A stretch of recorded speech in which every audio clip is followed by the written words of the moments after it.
Nós vimos também que esse Messias fora anunciado pelos profetas do Antigo Testamento, ou seja, as Escrituras falavam, as Escrituras falam, e as Escrituras, eu posso dizer, falarão a respeito daquele que veio e salvou o povo de Deus, morrendo na cruz e ressuscitando ao terceiro dia.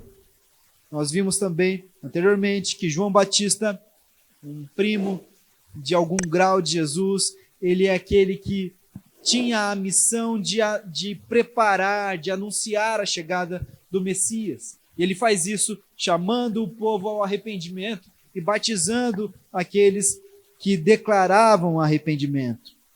Vimos também que o caráter messiânico de Jesus é confirmado em seu batismo. Quando Jesus é batizado nas águas por João Batista, ele assume ali naquele momento os nossos pecados.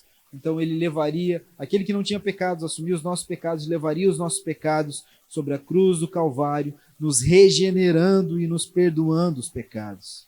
Vimos também que o ministério de Jesus foi confirmado quando no batismo os céus se abrem, a voz do Pai fala: tu és o meu filho amado, em você eu tenho muito prazer, e o Espírito como uma pomba pousa sobre Jesus.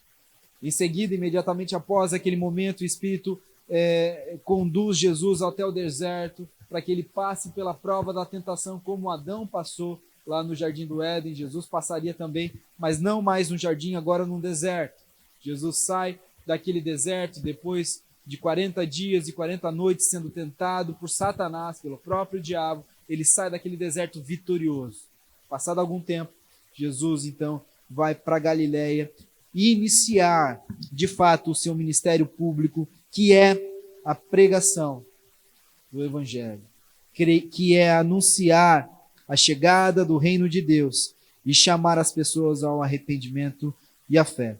Lá ele também convoca alguns pescadores a segui-lo, 4 pescadores a segui-lo, e esses pescadores, eles de imediato aceitam o chamado, eles obedecem o chamado e passam a seguir a Jesus. Adiante então, Marcos, ele vai demonstrar que Jesus ele tem autoridade por ser o Filho de Deus. Ele tem autoridade para expulsar demônios, ele tem autoridade para curar enfermos, ele tem autoridade sobre as doenças. Abra sua Bíblia em Marcos, capítulo 1, os versos 21 até o 39. Hoje a leitura vai ser um pouco extensa, glória a Deus por isso. Marcos, capítulo 1, versículo 21 em diante.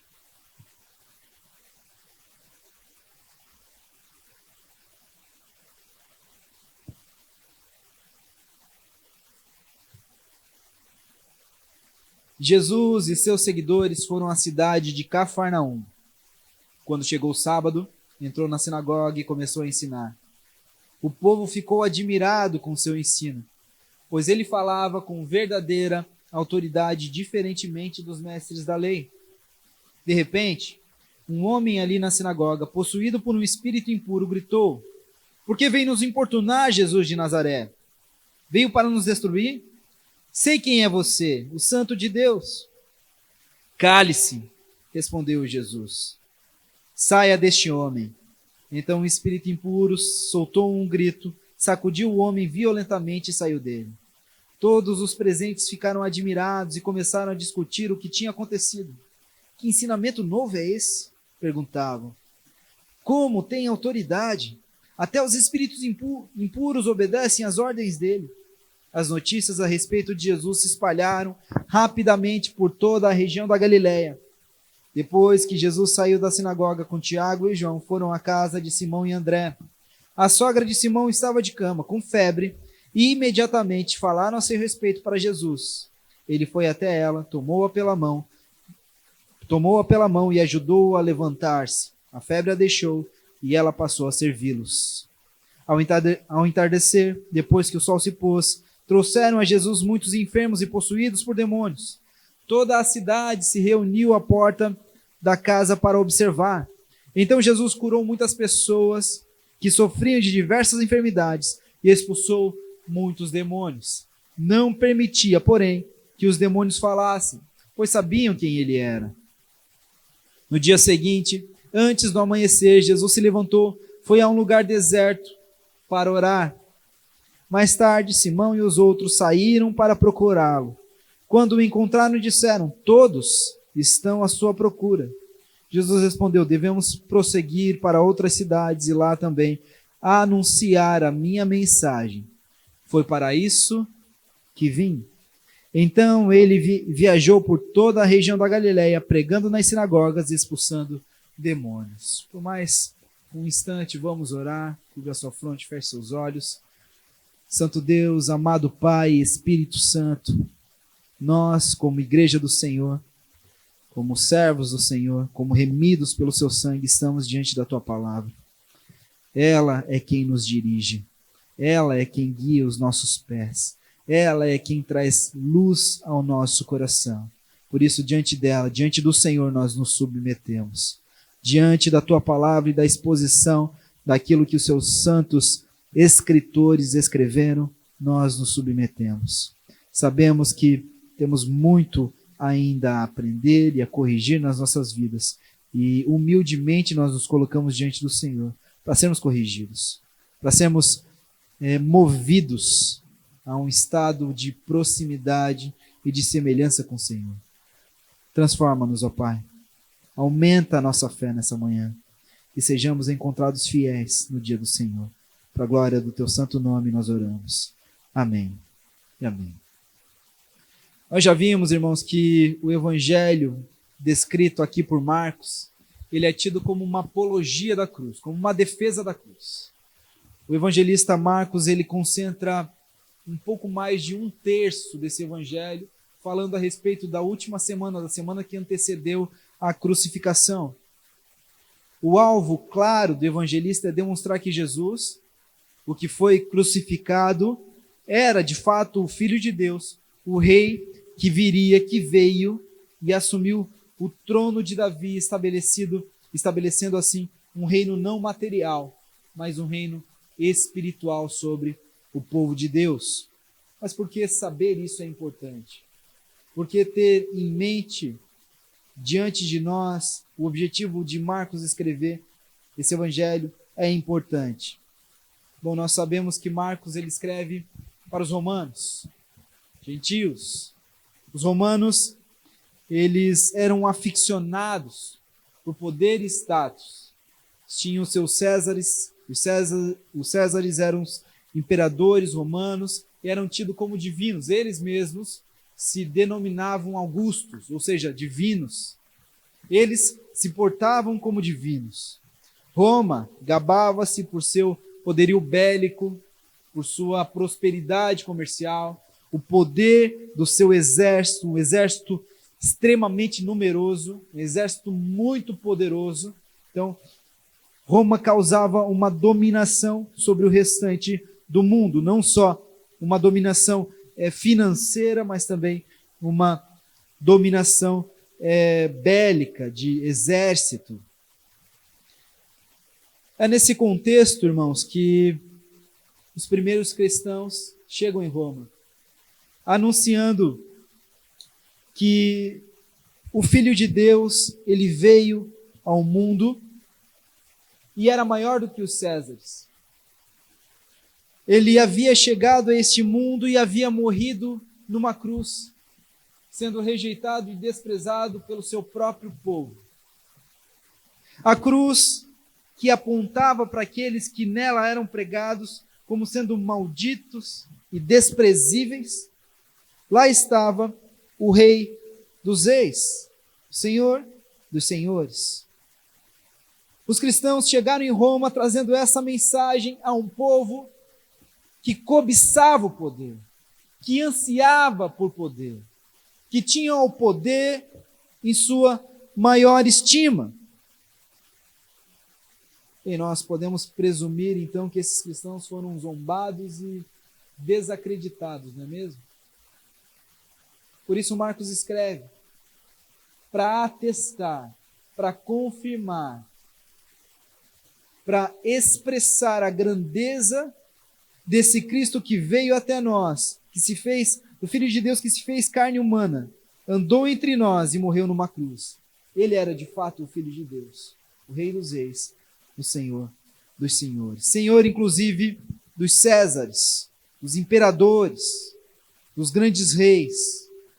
No nosso texto, 4 momentos de um único dia de Jesus, eles são narrados por Marcos, e esses 4 momentos indicam a autoridade de Jesus como Filho de Deus e a sua condição divina. Nós veremos que Jesus, ele tinha uma missão, e a sua missão era pregar, era anunciar as boas novas. E para confirmar a sua autoridade em pregar, Jesus, então, ele demonstra a sua autoridade expulsando demônios, também curando enfermos. Veremos, por fim, que essa autoridade que Jesus tem para pregar, ela é uma autoridade proveniente do próprio Deus, proveniente do Pai. Vamos lá, então, primeiro ponto do nosso sermão dessa manhã. O Filho de Deus tem autoridade para ensinar. Versos 21 e 22. Jesus e seus seguidores foram à cidade de Cafarnaum. Quando chegou o sábado, entrou na sinagoga e começou a ensinar. O povo, admirado com seu ensino, pois ele falava com verdadeira autoridade, diferentemente dos mestres da lei. Jesus está em Cafarnaum, com os seus seguidores, aqueles 4 pescadores que haviam obedecido o chamado de Jesus e passaram a segui-lo. A Galileia era uma região que comportava algumas cidades. A Galileia era como um estado. Então, lá estava Cafarnaum, Genezaré, Caná da Galileia, ficava mais ao centro da Galileia. Nazaré, onde a família de Jesus habitava também, era na Galileia. Cafarnaum era uma cidade, a maior cidade daquela região, e era costeira. Ficava ali margeando o mar da Galileia, o lago de Genezaré. Provavelmente, meus irmãos, em Cafarnaum era a casa onde ficava a casa da família de Pedro e de André.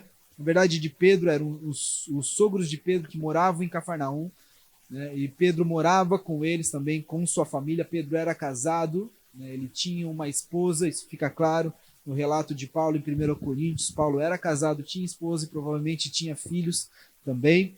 E lá em Cafarnaum, então, Jesus ele se hospeda algumas vezes, inclusive nessa ocasião aqui. É bem provável que Cafarnaum tenha se tornado o quartel-general das missões de Jesus e de seus discípulos ali na Galileia. É sábado. Sábado, como você bem sabe, no contexto judaico é um dia sagrado, é o 7º dia, o dia estabelecido por Deus na sua lei como o dia do descanso. Na nossa tradição cristã, nós temos o domingo como esse dia sagrado, o dia do descanso, porque foi no domingo que o nosso Senhor ressuscitou dos mortos. Mas o judeu, naqueles tempos, tinha o sábado como dia sagrado. E como todo judeu faz no sábado, ele vai à sinagoga para então prestar o seu culto a Deus, para ouvir a exposição da Torá, a exposição da lei. Jesus, como judeu, não era diferente. Ele foi à sinagoga com seus discípulos num dia de sábado. A sinagoga eram como igrejas que nós temos hoje, né? Ramificações do templo. Então existia o templo em Jerusalém e existiam as sinagogas nas cidades circunvizinhas. A sinagoga, ela surgiu num tempo de exílio, quando os babilônios eles invadiram Jerusalém, eles destruíram o templo.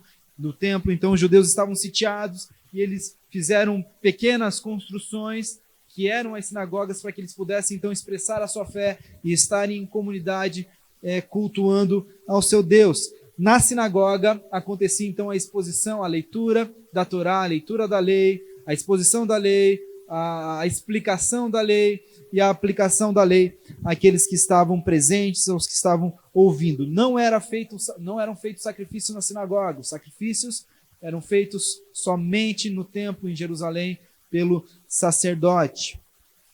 Jesus chega um dia de sábado junto com seus discípulos à sinagoga para o culto da manhã, e ele começa a ensinar. Ele começa a ensinar porque ele era um rabino reconhecido, ele tinha os seus discípulos, e os rabinos eles podiam chegar na sinagoga e falar ao chefe da sinagoga: hoje eu vou ensinar. Se ele fosse um rabino reconhecido, tivesse discípulos, ele poderia então assumir essa frente. É o que Jesus faz. Jesus passa a ensinar. aqui nós chegamos ao ponto central do relato de Marcos. Jesus veio para ensinar. Jesus veio para pregar. Esse é o objetivo do ministério de Jesus até a cruz. A caminhada de Jesus, esses 3 anos do seu ministério público, ela é permeada por pregação. É para isso que Jesus veio, sabe? Deixa eu falar alguma coisa, expressar até o meu coração para você nessa manhã. Nós somos atacados, metralhados, constantemente. Obrigado pela ilustração. Constantemente, com uma pregação moralista, meus irmãos. É muito comum nós ouvirmos pregações moralistas. Pessoas que olham, por exemplo, para esse texto, para essa exposição de Marcos, o relato dos feitos de Jesus e dizerem, o que Jesus fez? Olhem o que Jesus fez. Mas o que Marcos está demonstrando aqui não são os feitos de Jesus, mas quem Jesus é. Marcos está chamando a nossa atenção não para aquilo que Jesus fez, mas para quem Jesus é. Ele revela os feitos de Jesus para apontar que Jesus é o próprio Filho de Deus e tem autoridade para fazer o que fez e para pregar a mensagem que ele prega. Nós precisamos mudar o nosso coração e o nosso entendimento das coisas. Parar com essas ideias moralistas e olhar para o texto como aquele que apresenta quem Jesus é e não só o que Jesus fez. Bom, Jesus tem autoridade para pregar, porque ele é o Filho de Deus. Por ele ser o Filho de Deus, ele tem toda a autoridade para pregar. Mas ele também expulsa demônios para demonstrar essa autoridade. E ele também cura enfermos para demonstrar essa autoridade. O conteúdo da pregação de Jesus nós já conhecemos.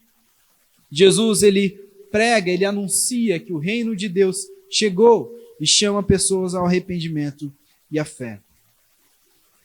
O povo que ouviu Jesus falar, esse mesmo povo diz: que ensino fantástico, ele tem verdadeira autoridade. Ele ensina como quem tem verdadeira autoridade. Em outras versões, como alguém que tem autoridade.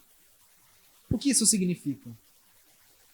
Bom, nós presumimos então que se Jesus ensina com verdadeira autoridade, existe um ensino com falsa autoridade, não é mesmo?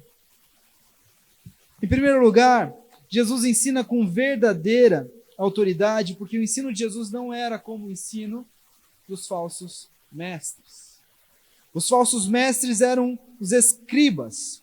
Os escribas eram funcionários da sinagoga, que eles eram peritos na lei, por quê? Você sabe, lá naqueles tempos, a lei era escrita em papiros, em rolos, ficava na sinagoga, então chegava o rabino, pegava o rolo, lia um trecho e explicava aquele trecho. E pelo uso, pelo tempo, aqueles papiros iam se desgastando e as letras iam sumindo. Então, eram necessários escribas que reescreviam a lei e deixavam lá na sinagoga. Essa era a função desses mestres da lei. Eles se tornam mestres, portanto, escreverem. Você quer conhecer um texto, escreva esse texto, reescreva esse texto, você vai conhecer. Mas não faça isso com os mestres da lei. Por quê? Porque quando eles ensinavam, eles acrescentavam aplicações e mais aplicações ao texto. Ou seja, eles lançavam um peso extremo sobre as pessoas que eles mesmos não podiam suportar. Por isso que o povo diz, eles não ensinam como os mestres da lei. Além disso, quando os escribas ensinavam, para dar credibilidade ao seu ensino, eles citavam outros rabinos. Eles diziam, vocês ouviram o que foi dito? Então acreditem no que eu estou dizendo, porque tal pessoa falou isso. Ou seja, a autoridade não estava neles, a autoridade estava naqueles que eles citavam. Eles diziam, acreditem, pois vocês ouviram o que foi dito assim. Então Jesus chega e diz, vocês ouviram o que foi dito? Eu, porém, vos digo. A autoridade não está neles, a autoridade está em mim. Jesus não segue a linha daqueles escribas, daqueles mestres da lei, mas ele tem autoridade nele mesmo, e ele ensina com essa autoridade. Em segundo lugar, Jesus ensina com verdadeira autoridade, porque ensina a palavra de Deus, diferentemente, mais uma vez, dos mestres da lei que torciam a palavra, fazendo a verdade bíblica tornar-se um fardo para os seus ouvintes. Eles eram aqueles que diziam que o homem deveria servir o sábado, e não que o sábado serve ao homem. Eles lançavam fardos pesados demais sobre as pessoas que eles mesmos não carregavam. Jesus, na contramão desses escribas, ele traz luz à lei. Ele veio para esclarecer que a lei, ela foi dada ao povo num contexto de libertação e não de aprisionamento. Você se lembra? Moisés está no Monte Sinai. O povo acabou de ser liberto da escravidão no Egito. Passou no mar a seco. O mar se abriu diante daquele povo. Então Deus dá a lei ao seu povo. A lei foi dada num contexto de graça.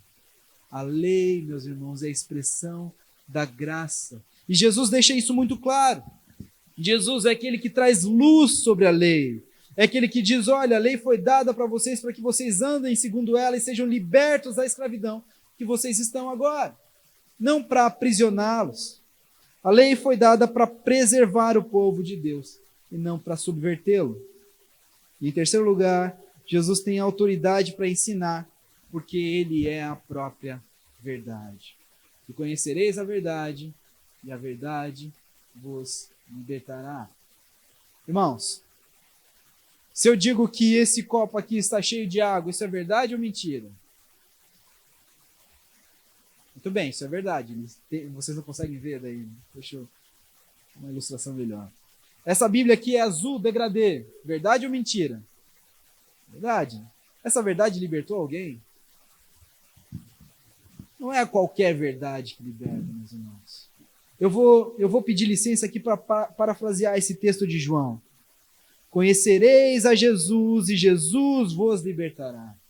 A verdade que João está dizendo é Jesus. Jesus é aquele que liberta. Jesus tem autoridade para ensinar porque ele é a própria verdade. Jesus é a luz que ilumina a mente e o coração do homem. Jesus, quando nós olhamos para Jesus, nós podemos ver o Pai. Jesus é a luz que dissipa as trevas. Quando ele prega, ele cura a cegueira espiritual. Como um cego, então, que vê a luz pela primeira vez. Ao ouvir Jesus, aqueles que estavam na sinagoga ficaram maravilhados, porque eles foram libertos da cegueira espiritual. Jesus tem autoridade para ensinar, é o que Marcos está nos dizendo. E essa autoridade é demonstrada, é atestada por seus feitos. Quando Jesus expulsa o demônio, demônios, ele demonstra essa autoridade. Quando Jesus cura enfermos, ele demonstra essa autoridade. Assim nós podemos ir ao segundo ponto do nosso sermão. O Filho de Deus tem autoridade para expulsar demônios, verso 23. De repente, um homem ali na sinagoga, possuído por um espírito impuro, gritou: por que vem nos importunar, Jesus de Nazaré? Veio para nos destruir? Sei quem é você, o Santo de Deus. Cale-se, respondeu Jesus. Saia deste homem. Então o espírito impuro soltou um grito, sacudiu o homem violentamente e saiu dele. Todos os presentes ficaram admirados e começaram a discutir o que tinha acontecido. Que ensinamento novo é esse? Perguntavam. Como tem autoridade? Até os espíritos impuros obedecem às suas ordens. As notícias a respeito de Jesus se espalharam rapidamente por toda a região da Galileia. Essa cena, meus irmãos, ela é uma cena muito interessante.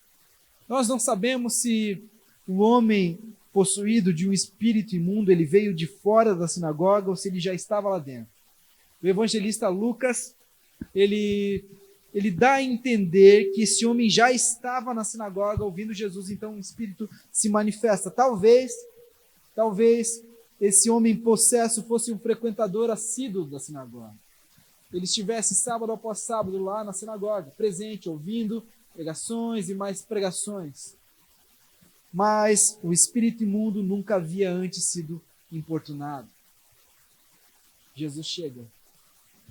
E quando Jesus chega, meus irmãos, o espírito imundo se manifesta. Porque onde Jesus chega, o demônio sai.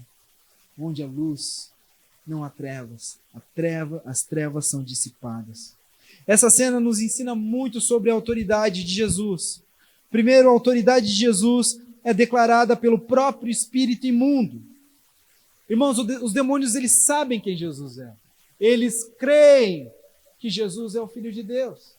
Só que essa fé que eles têm é uma fé falsa, porque é uma fé sem obras. Eles creem, mas eles não fazem como quem crê. É uma fé mentirosa. Eles acreditam em Jesus, mas eles não vivem com Jesus. O espírito imundo declara que Jesus é o Santo de Deus, é o Filho de Deus, é o próprio Filho de Deus. Eles sabem quem Jesus é, mas eles não vivem como quem crê. O espírito imundo aqui, ele demonstra também temor. Eles não só acreditam em Jesus como sendo Filho de Deus, mas como também eles temem. Eles tremem diante de Jesus, eles têm medo de Jesus. Quando o espírito imundo diz, veio para nos destruir, essa expressão aqui denota que aquele espírito estava falando de um acontecimento futuro. Ele abreviou o tempo. Ele achava que Jesus, porque os espíritos imundos eles não são oniscientes, então eles pensavam que Jesus havia chegado para juízo, não como cordeiro, mas como leão. Eles achavam que Jesus tinha vindo julgar os vivos e os mortos. Aqueles que são obstinados, pecadores, ímpios, e não se arrependem dos seus pecados, então seriam condenados. Também os demônios seriam condenados. Ele acha que esse é o tempo. Jesus chegou para isso, para condená-los ao castigo eterno. Uma falsa compreensão do mundo espiritual que nós temos é pensarmos que o diabo é o senhor do inferno. E há, então, uma competição, um embate entre Deus, as forças do bem e as forças do mal. A grande verdade é que as forças do mal já foram derrotadas na cruz do Calvário, quando o filho da mulher pisa a cabeça da serpente. Há lastros ainda dos demônios de Satanás, eles nos atentam, estão ao nosso derredor como um leão prontos para nos tragar, mas eles já estão derrotados. O problema do inferno, meus irmãos, não é que o inferno seja o inferno do diabo, é que o inferno é o inferno de Deus. Deus é o Senhor do inferno. E no inferno estarão aqueles que sofrerão castigo eterno por terem atentado contra o próprio Deus. Quando nós quebramos uma lei apenas, nós quebramos a todas. Porque nós atentamos não contra a lei em si, mas contra o legislador. No inferno estarão aqueles que atentaram contra o legislador e não se arrependeram. E não creram no Filho de Deus. Não creram no sacrifício do Cordeiro por eles. E eles então sofrerão castigo eterno. Não promovido por Satanás, mas junto com Satanás. Satanás estará sofrendo ao lado deles. Em segundo lugar, nós vemos que Jesus tem autoridade sobre demônios quando ele diz, cale-se e saia desse homem. Com demônio, meus irmãos, Jesus é direto e reto, é na lata. Sabe, ele não dá o microfone para o demônio e diz qual é o seu nome, de onde você vem, do que você se alimenta, quantos filhos você tem, para onde você vai. Cale-se e saia desse homem. Jesus tem autoridade sobre os espíritos imundos. Jesus ele não recorre a fórmulas místicas, a orações decoradas, a objetos de exorcismo. Jesus apenas dá uma ordem. Nós sabemos que naqueles tempos isso era muito comum, haviam exorcistas que faziam grandes trabalhos de exorcismo durante muito tempo, passavam com uma pessoa exorcizando e muitos aparatos eram utilizados e orações e coisas místicas para expulsar aqueles demônios. Na maioria das vezes eles não conheciam. Há 5 irmãos relatados em Atos que tentam expulsar o demônio, eles dizem, eu desconjuro-te em nome de Paulo e de Jesus Cristo. Vocês se lembram o que o demônio responde àqueles homens, àqueles irmãos? Eu conheço Paulo, eu sei quem é Jesus, mas vocês eu não sei quem são, não. E o texto diz que os demônios se inflamaram contra aqueles irmãos e os espancaram. Jesus ele tem autoridade sobre os demônios, é uma única ordem de Jesus. O opressor torna-se o prisioneiro. O demônio está amarrado. O demônio ele não tem mais reação. Ele até quer se posicionar, mas ele não pode mais, porque Jesus tem autoridade sobre ele. Jesus diz: cale-se e saia desse homem. Sabe, Jesus, sabe, meus irmãos, Jesus ele expressa um amor muito profundo pelas pessoas. Sabe por que Jesus não conversa com demônios? Porque ele ama as pessoas. Ele não quer que aquele homem passe mais por aquele flagelo, ele se preocupa com a pessoa, com o homem. Saia desse homem. Não é aí o seu lugar. O seu lugar não é aí, saia desse homem. Jesus manda: saia desse homem. Então, o demônio, depois de Jesus ter dado a palavra, cale-se, saia desse homem, o demônio grita, ele lança o homem ao chão e o homem se debate, mas ele não pode conter, ele tem que sair, porque Jesus tem autoridade. E por fim, todos os presentes reconhecem a autoridade de Jesus. Eles dizem: como tem autoridade. Desde os tempos antigos, meus irmãos, a escola de Tomé tem feito os seus adeptos, não é mesmo? Nós precisamos crer, ou melhor, nós precisamos ver para crer. Ah, irmãos, como seríamos bem-aventurados se o simples fato de sabermos que Jesus está conosco fosse o bastante para nós concluirmos a sua obra. Não é mesmo? Mas aquelas pessoas na sinagoga precisaram ver a autoridade de Jesus para crer que ele era de fato o Filho de Deus. E nós hoje somos assim também. Nós precisamos ver. Nós precisamos ver essas cadeiras preenchidas para saber que Deus está aqui nessa obra. Nós precisamos ver o GP cheio de gente para dizer: Deus está nessa coisa aqui. Nós precisamos ver curas acontecendo para dizer: Deus é um Deus que cura. Sabe, parece-me que nós temos mais estima naquilo que Jesus faz do que em quem Jesus é. Que nessa manhã o Senhor mude o nosso coração e criamos o Deus que é, não apenas no Deus que faz. Terceiro ponto do nosso sermão: o Filho de Deus tem autoridade também para curar. Verso 29. Depois que Jesus saiu da sinagoga, com Tiago e João foram à casa de Simão e André. A sogra de Simão estava de cama, com febre. Imediatamente falaram a seu respeito para Jesus. Ele foi até ela, tomou-a pela mão e ajudou-a a levantar-se. A febre a deixou e ela passou a servi-los. Ao entardecer, depois que o sol se pôs, trouxeram a Jesus muitos enfermos e possuídos por demônios. Toda a cidade se reuniu à porta da casa para observar. Então Jesus curou muitas pessoas que sofriam de diversas enfermidades e expulsou muitos demônios. Não permitia, porém, que os demônios falassem, pois sabiam quem ele era. Saindo da sinagoga, Jesus e os 4 ex-pescadores foram à casa de Pedro. Nós ainda estamos no sábado, não se esqueça disso. E o texto indica que eles foram à casa de Pedro provavelmente para continuarem o culto e conversando sobre a lei de Deus e sobre a palavra de Deus. No entanto, logo ao chegar, Jesus é abordado e imediatamente trazem a ele a notícia de que a sogra de Pedro estava com febre. O evangelista Lucas, que é médico, ele diz que aquela febre era uma febre muito alta. A mulher estava acamada, sem conseguir se locomover, sem conseguir se movimentar. Jesus então vai até ela, toma pela mão, ela se levanta, ela se põe de pé. Isso é muito representativo. Naquele tempo, essa expressão, se colocar de pé, era a expressão de saúde. Alguém que estava doente, que se colocasse de pé, ele estaria curado então. O texto diz, ela se põe de pé.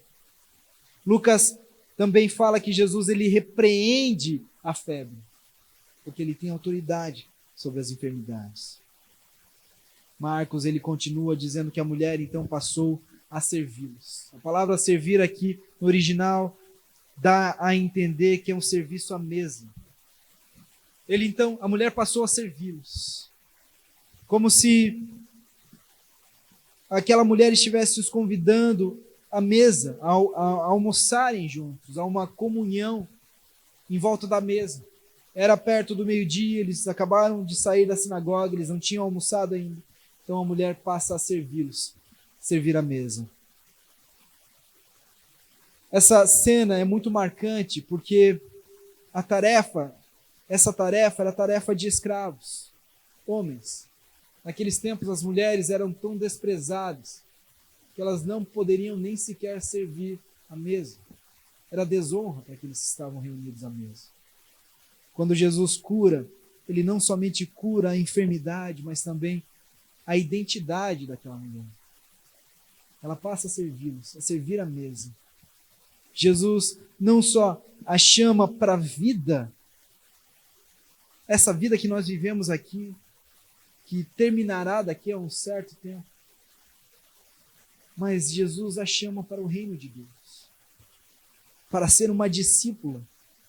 O ponto de destaque aqui não consiste na cura em si, mas no serviço daquela que foi curada.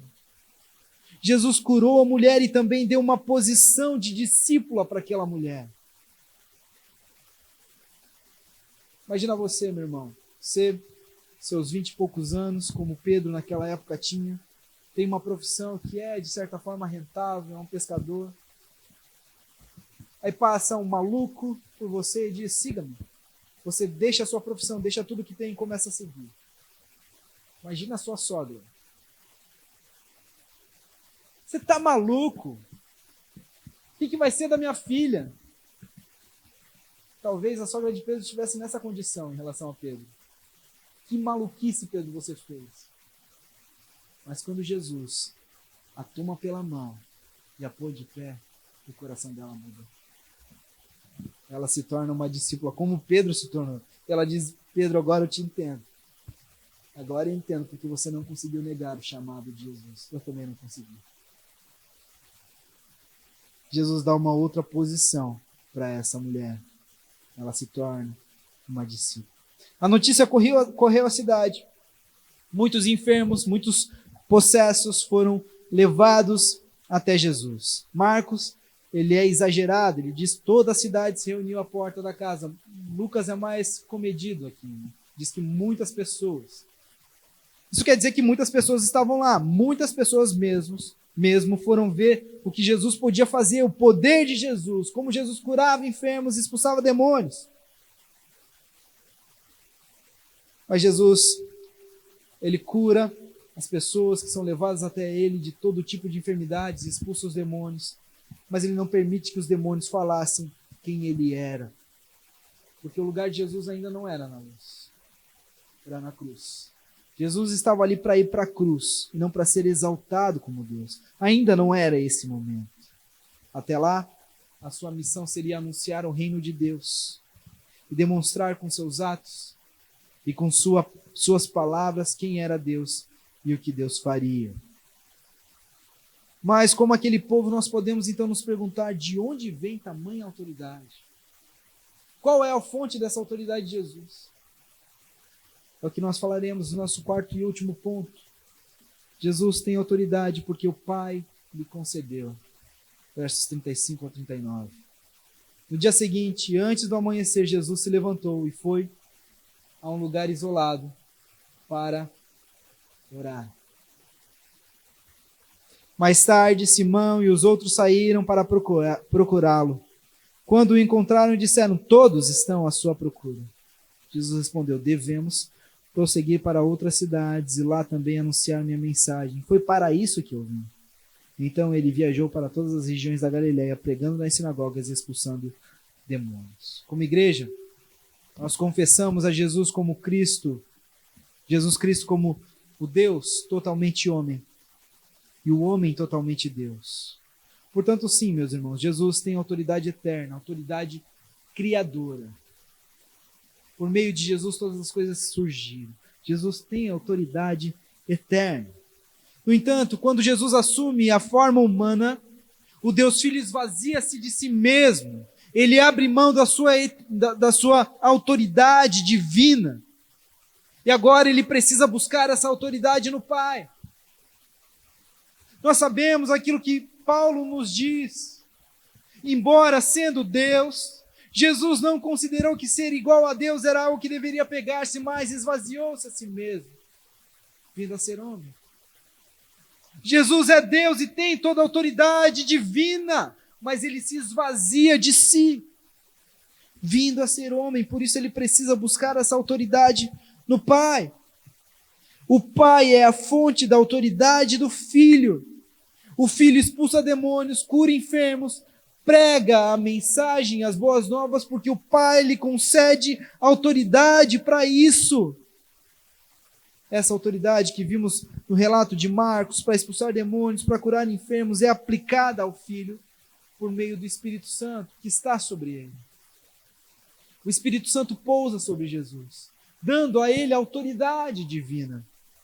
Amados irmãos, Jesus é o Todo-Poderoso, que se retira para o deserto para orar. Quem somos nós para viver uma vida sem os joelhos no chão? Quem somos nós para dizer eu determino? Quem somos nós para não buscar ao Pai em oração? Se o próprio Filho, o Todo-Poderoso, o Deus encarnado, buscava ao Pai em oração, nós também devemos fazer isso. Jesus, sempre que pressionado a assumir uma posição que não a do servo sofredor, o crucificado, ele se dirigia a um lugar deserto para orar. Como aconteceu nessas cenas narradas. Jesus, ele não era um curandeiro, ele não era um exorcista. Jesus é o servo sofredor, que veio para resgatar o povo de Deus, sendo crucificado na cruz e ressuscitando ao terceiro dia. Você se lembra da multiplicação dos pães e dos peixes? Jesus multiplica os pães e os peixes, a comunidade fica impressionada com aquilo. Então, todo o povo vai até Jesus dizendo: Jesus, assume o trono de Davi, vamos armar uma rebelião contra César e vamos assumir o trono, para que você reine sobre nós. Os próprios discípulos de Jesus falam isso para ele: Jesus, você tem que assumir o trono de Davi. Jesus manda os seus discípulos embora. Vaza daqui. Mandem as pessoas para suas casas e saiam vocês daqui. Eu preciso orar. Porque Jesus não veio para assumir um trono humano, ele assume o trono celestial. Ele se retira para o deserto para orar, para buscar a autoridade de quem ele é no Pai. O Filho de Deus caminha sob a autoridade do Pai e sabe qual é a sua missão. Proclamar o reino de Deus. Ele diz: foi para isso que eu vim. Eu não vim para ser um revolucionário. Jesus não era um revolucionário. Jesus é o Filho de Deus, que tira o pecado do mundo, o Cordeiro de Deus que tira o pecado do mundo. Lucas, ele narra um acontecimento anterior a esse de Cafarnaum. Jesus está em Nazaré e, como de costume, vai à sinagoga no sábado. Então Jesus abre as Escrituras no texto de Isaías. E o texto de Isaías que Jesus lê diante do povo é esse: o Espírito do Senhor está sobre mim, pois Ele me ungiu para trazer as boas novas aos pobres. Ele me enviou para anunciar que os cativos serão soltos, os cegos verão, os oprimidos serão libertos, e que é chegado o tempo do favor do Senhor. Jesus então aplica esse texto ao povo dizendo: o profeta estava falando sobre mim. Esse tempo chegou. Eu estou aqui entre vocês. O Espírito do Senhor me ungiu. Jesus recebe do Pai autoridade para ir a todos os povoados, apregoando o ano aceitável do Senhor. Ele é, como descreve Hernandes Dias Lopes, o escultor do eterno. Porque no poder do Espírito Santo e sob a autoridade do Pai, Jesus estava esculpindo a sua amada igreja, que transformaria, transtornaria o mundo, que iria aos confins da terra proclamando: o Messias chegou, Jesus Cristo chegou, e ele salva pecadores. Jesus edifica a sua igreja na autoridade do seu Pai. Amados, Jesus, ele cura, mas ele não é um curandeiro. Jesus, ele expulsa demônios, mas ele não é um exorcista. Jesus veio para anunciar porque ele é a própria verdade. Jesus veio para salvar porque ele é o Salvador. Marcos, ele, nesse texto, nos ensina algumas lições. Mas eu penso que uma lição nos cabe. E é muito importante que nós a compreendamos nessa manhã. Devemos seguir a Jesus por quem Ele é. E não por aquilo que Ele pode fazer. Paremos de ir até Jesus por aquilo que Ele pode nos dar. E passemos a ir até Jesus por quem Ele é. Ele é o Filho de Deus. Ele é aquele que tem autoridade divina. É a esse que nós devemos seguir. O Filho de Deus. Fique de pé no seu lugar, vamos orar.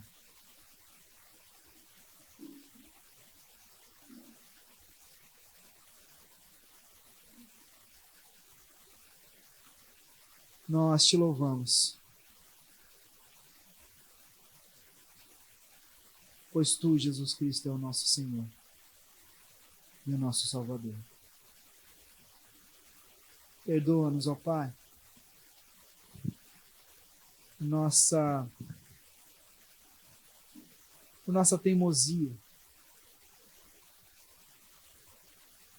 em buscá-lo apenas por aquilo que o Senhor pode nos dar. Nossa teimosia em olhar para o Senhor como apenas um servo que nos dá boas coisas, e não como o próprio Filho de Deus, não como o Salvador dos pecadores. O Senhor é digno de ser seguido por quem o Senhor é. E nós, nessa manhã, querido Deus, decidimos seguir Jesus Cristo, porque Ele é o nosso Senhor. E isso para nós nos basta. Se seremos curados das nossas enfermidades ou não, cabe ao Senhor decidir. Se o Senhor fará maravilhas no nosso meio ou não, cabe ao Senhor decidir. O que cabe a nós é entendermos que nos basta a sua presença. Estarmos com o Senhor é o nosso maior prazer. As suas dádivas, as suas bênçãos são boas, sim, mas melhor do que as coisas que o Senhor pode nos dar é o Senhor, é estarmos com o Senhor. Porque nós consideramos nessa manhã, meu bom Deus, que quem o Senhor é mais importante do que aquilo que o Senhor faz para nós. Por isso nós o amamos, por isso nós pedimos, corrige os nossos desvios, nos dá fé para que o sigamos por quem o Senhor é, em nome de Jesus.